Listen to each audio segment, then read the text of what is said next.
Gold, trusted gold buyers. మీరు తాకట్టు పెట్టిన బంగారాన్ని విడిపించి ఈ రోజు ఉన్న మార్కెట్ ధరకు కొనబడను. ఇలాంటి ఓ సందర్భంలో ఒక సినిమా డైరెక్టర్ని ఇంటర్వ్యూ చేయడం అనేది నిజంగా చాలా ఇబ్బందిగా ఉంది.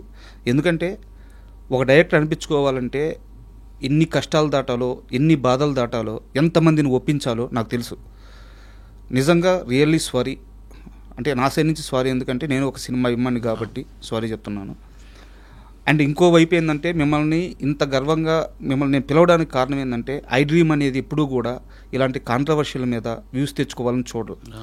ఆల్రెడీ మీ సినిమాకి రిలీజ్కి ముందే 2 సార్లు మనం ఇంటర్వ్యూ చేస్తున్నాం ఇదే ఐ డ్రీమ్ ప్లాట్ఫామ్ మీద.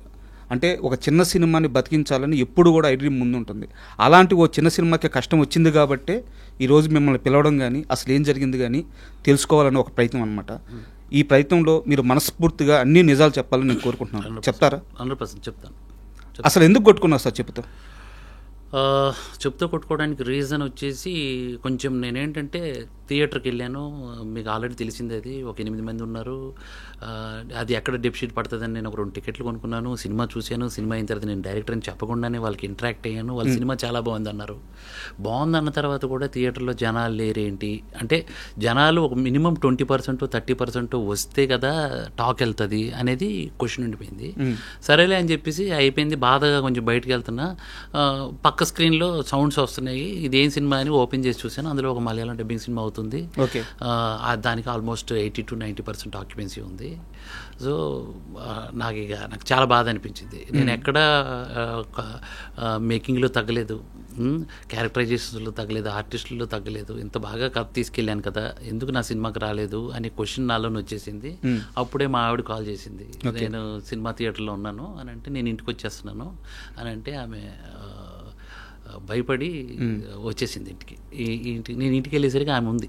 అదేంటి నువ్వు సినిమా పూర్తిగా చూడలేదు ఏంటి అని అంటే గట్టిగా పట్టుకొని ఏడ్చింది.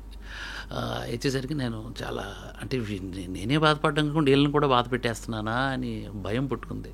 అంటే అనుకున్నాను అప్పుడు, అంటే నేను ఎక్కడ ఆత్మహత్య చేసుకుంటానేమో అన్న భయంతో ఆమె వచ్చేసింది. సో అది నేను ప్రేక్షకుడు కూడా నాకు ఫ్యామిలీ, వాళ్ళకి నచ్చేటట్టు ఉండాలి, నచ్చేటట్టు తీయాలి అనేది నా తాపత్రయము. నేను ఫ్యామిలీని వదిలేశానే, ఫ్యామిలీని పక్కన పడేసి సినిమా అనుకుని ఉండిపోయానే. వాళ్ళ ఎమోషన్స్ని నేను ఎప్పుడూ ఇచ్చేయలేదు, వాళ్ళని పట్టించుకోలేదు. వాళ్ళు ఇంతలా అయిపోయారా? నేను చాలా బలంగా ఉంటాను. నేను చెప్పుతో కొట్టుకున్నది కేవలం ముందు మాట అన్నాను సినిమాకి ముందు. సినిమా నచ్చకపోతే మీ దగ్గరికే వచ్చి నేను చెప్తూ కొట్టుకునేది ఛాలెంజ్ తీసుకున్నాను. సినిమా నచ్చిందో నచ్చలేదో క్లారిటీ రాలేదు నాకు. వస్తే ఫైన్, నేను అందుకు నేను అది ఇంకా జనాల్లో ఏమనుకుంటారు, సినిమా పూర్తిగా జనాలు వెళ్ళట్లేదంటే సినిమా పోయింది అనుకుంటారు కదా. అలా నేను మనస్తాపం అయిపోయింది నాకు. ఇది సినిమా బాగుంది అని అంటున్నారు, అక్కడ వచ్చిన 8 మంది బాగుంది అంటున్నారు, చూస్తే థియేటర్లో జనాలు లేరు, రాకపోతే టాక్ ఎలా వెళ్తుంది, ఇలాంటి సినిమాకి ఎందుకు ఎంకరేజ్మెంట్ దొరకట్లేదు అనే బాధతో నేను మా ఆవిడ అప్పుడే చేయటం ఇవన్నీ నాకు ఎమోషనల్ ఇచ్చేసి ఇదైపోయాను. బట్ నేనేంటంటే బాలమురళిగుడు మాట కోసం తల ఇచ్చేశాడు శ్రీకృష్ణుడికి, తల ఇచ్చేశాడు. నేను ఇక్కడ ఏంటంటే మాట ఇచ్చాను, చెప్తూ కొట్టుకున్నాను. That's it. ఆ ఎమోషన్ టైంలో అలా జరిగిపోయింది. సార్ ఇక్కడ స్ట్రైట్ క్వశ్చన్ సార్, మీరు సినిమాలో ఎవరే కదా, అవును. ఇప్పటిదాకా 2025లో 160 నుంచి 170 సినిమాలు రిలీజ్ అయినాయి సార్. చిన్న సినిమాలు అయితే ఏమి, పెద్ద సినిమాలు అయితే ఏమి.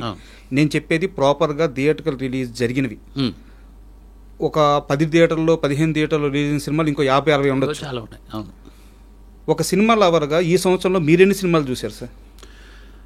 ఆల్మోస్ట్ మ్యాక్సిమం చూశానండి. అంటే నేను ప్రతి సినిమా చూస్తాను, there is no doubt. Maximum చూశాను. అంటే ఇక నాకు కనబడినవి చూడలేదు. నాకు ఈ క్వశ్చన్ కూడా వచ్చింది, మీ సినిమా నాకు వినపడలేదు, కనపడలేదు అన్నోళ్ళు ఉన్నారు. So I agree with that. నిజంగా నేను జనాలకు రీచ్ అవ్వకపోతే అది నాతో ప్రయోగం. అంటే ఇక్కడ మొత్తం వ్యవహారంలో బాగా రీచ్ అవుతున్న క్వశ్చన్ ఏంటంటే, ఒక 2 రోజులు ఎదురు చూసుంటే నిజంగా తన సినిమా బాగుందంటున్నాడు, కంటెంట్ బాగుందంటున్నాడు. సో ఒక 2 రోజులు ఎదురు చూడలేకపోయాడా? ఎమ్మడే వీడియో రిలీజ్ చేయడం ఎందుకు? ఇదంతా పబ్లిసిటీ స్టంటా?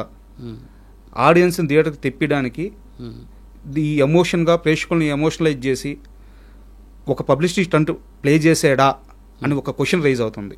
దానికి ఏం సమాధానం చెప్తారు? సినిమా ఎన్ని రోజులు కండి, అంటే ఎన్ని రోజుల్లో సినిమా అయిపోతుంది? ఈ రోజుల్లో పెద్ద సినిమా అయినా చిన్న సినిమా అయినా ఒక వీకెండ్ సార్. 1 వీకే కదా, 1 వీకెండ్ కదా. నేను వీడియో ఎప్పుడు పెట్టాను? ఆ రోజు నైట్ పెట్టారు, రిలీజ్ రోజు పెట్టలేదు. అదే నైట్. నిజంగా నాకు అలాంటి స్టంట్ చేయాలని ఉంటే ఫ్రైడే మార్నింగ్ షో అయిపోగానే, సండే నైట్కి పెట్టారు. ఫ్రైడే మార్నింగ్ షో అయిపోగానే మ్యాటీ నుంచి పికప్ తీసేసుకుందాం, ఏదైనా స్టంట్ చేద్దాం అనేసి అనుకోవాలి కదా. నేను ఎప్పుడు పెట్టాను? సండే పూర్తిగా సినిమా డెడ్ అయిపోయింది, థియేటర్లో నుంచి తీసేస్తున్నారు, డెబ్ షూట్లు పడుతున్నాయి అన్నప్పుడు నేను పెట్టాను. నేను అలా ఎమోషనల్ అయిపోయాను, కానీ ఈ సినిమా నెక్స్ట్ వీక్ చూడాలనో లేకపోతే అలాంటి ఉద్దేశం అనేది నాకు అస్సలు లేదు. నా బాధ ఏంటంటే సినిమా రిజల్ట్ ఏదో ఒకటి పోయింది, బాగుంది, ఈ రెండింటిలో ఒకటి చెప్పుంటే బాగుండేది. ఎవరు ఎత్తుకోలేదు సార్ సీరియస్గా. రివ్యూవర్స్ వెబ్సైట్స్ చాలా బాగా రాసాయి, కానీ సోకాల్డ్ పెద్ద పెద్ద రివ్యూవర్స్ వాళ్ళని చూసి సినిమా వెళ్ళేవాళ్ళు. ఇప్పుడు మలయాళం సినిమాలకి తెగ డిటర్మినేషన్, వర్కౌట్, మ్యాజిక్ ఇలా చెప్పే రివ్యూవర్లే ఎవరు మన తెలుగు సినిమాని పట్టించుకొని కనీసం it's a bad film, overall non linear, not syncing, ఇది ఏదో చెప్పాలి కదా. అది కూడా చెప్పలేదు అంటే it's not I give you పుచ్చు ఏదో చెప్పాలి కదా. ఇది ఎవరు ఎత్తుకోలేదు సార్. సో దీన్ని పట్టించుకొని ఉంటే నాకు ఈ బాధ ఉండేది. నాకు నేను అలా ఇప్పుడు సార్ ఇదే రివ్యూవర్స్ మలయాళం సినిమాకి ఇచ్చారు, సెకండ్ హాఫ్ అసలు బోరింగ్ నిద్ర వచ్చేసిందని ఒక రివ్యూవర్, పెద్ద రివ్యూవరే చెప్పాడు. అలాగని సినిమాకి వెళ్ళటం మానట్లా. ఆడియన్కి నచ్చితే వాళ్ళ రివ్యూవర్ల గురించి అసలు పట్టించుకోరు సార్, ఫస్ట్ థింగ్. బట్ ఆ రివ్యూవర్లు చెప్తే ఫస్ట్ వెళ్తున్నారు, జనాలకు సినిమా ఉందని తెలుస్తుంది థియేటర్కి వెళ్తున్నారు. ఇక రివ్యూవర్ ఆడి ఒపీనియన్ కాబట్టి వీళ్ళ ఒపీనియన్ వీళ్ళు ఫాలో అవుతూ సినిమా చూస్తున్నారు. బట్ నాకు ఎత్తుకోవడానికి ఎవరూ లేరు. ఓకే, ఇప్పుడు ఎగ్జాంపుల్ ఆ మలయాళం సినిమాకు ఒక పెద్ద కంపెనీ ఉంది, ఆ కంపెనీ మీద చాలా నమ్మకం ఉంది, జనంకి నమ్మకం ఉంది. ఈ సినిమా వాళ్ళైతే ఖచ్చితంగా వాళ్ళు చేశారు అని అంటే సినిమా చూడొచ్చు అని ఆ నమ్మకంతో పాటు పెద్ద పెద్ద రివ్యూవర్స్ ఉన్నారు. నా సినిమాని మోయడానికి నా వెనకాల పెద్ద కంపెనీ లేదు. నేను డెబ్యూ డైరెక్టర్ని, మా ప్రొడ్యూసర్ డెబ్యూ, వీళ్ళ వల్ల ఎంత క్వాలిటీ పెట్టి అంత ఎక్స్ట్రాడినరీగా సినిమా మేకింగ్ పెట్టినా కూడా జనాలు రాలేదు. అంటే మేబీ వీళ్ళు కొత్తోళ్ళు కదా, ఎవరైనా పక్కోళ్ళు చెప్తే చూద్దాం, బాగుంది అంటేనే వెళ్దాం, లేకుంటే ఓటీటీలో వస్తుంది కదా చూద్దాం అనుకున్నారేమో. కానీ పక్కోళ్ళు చెప్పడానికి ఆ పక్కోళ్ళు కూడా వెళ్ళలేదు అంటున్నాను నేను.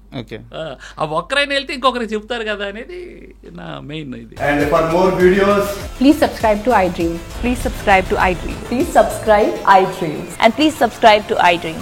For more videos, subscribe to iDream. please like, share and subscribe to the channel. Congratulations, iDream. Subscribe to iDream. Subscribe to iDream. So subscribe to iDream Media. iDream ki iDream team andarki huge congratulations. Please subscribe iDream Media. Please subscribe to iDream. Subscribe iDream. Please subscribe to iDream. iDream అంటే నా కళల channel subscribe చేసుకున్నారు, నోరు తిరుగుతలేదు, మీరైతే గంట గుర్తు కొట్టండి. For more such videos, please subscribe to iDream. Subscribe to iDream. Please subscribe to iDream. Please subscribe iDream Media. Please do subscribe to iDream. Please subscribe to iDream Media. For best entertainment and information, please subscribe iDream. And don't forget to subscribe to iDream.